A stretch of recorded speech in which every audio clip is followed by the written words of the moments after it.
Bagi saya sangat besar selain daripada jaga Ramadan tadi ialah kerana Rasulullah sallallahu alaihi wasallam ajwadan nas, bahwasanya Rasulullah sallallahu alaihi wasallam itu orang yang paling pemurah. Wa kana ajwadu ma yakunu fi Ramadan, dan sifat kepemurahan Rasulullah itu menjadi-jadi dalam bulan Ramadan. Hadis ni riwayat Ibnu Abbas, hadis sahih.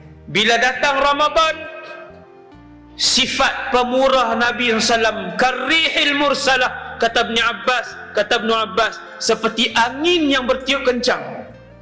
Allah berjanji, ya ibna Adam anfiq, wahai anak Adam, berinfaklah, unfiq alaik, aku akan menggantikan kepada kamu.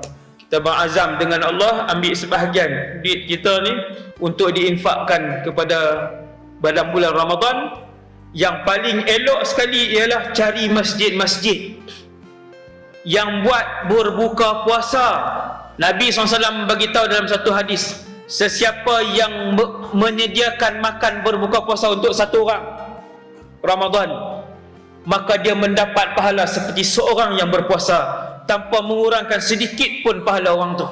Tuan-tuan hanya mampu bagi di satu masjid 30 hari RM50. Allah tahu kemampuan kita. Kita kata, wahai Allah, ni RM50 untuk 30 hari masjid ni buka puasa. Tuan-tuan bayang tengok, sehari 200 orang buka puasa satu masjid, 50 orang buka puasa satu masjid, insya-Allah puluhan ribu pahala orang yang berpuasa tahun tu masuk ke kita, insya-Allah. Tak mampu 50 satu masjid, RM10. Kita beli rokok beratus boleh tuan. Kita tipu Allah Azza wa Jalla kalau kita kata tak mampu.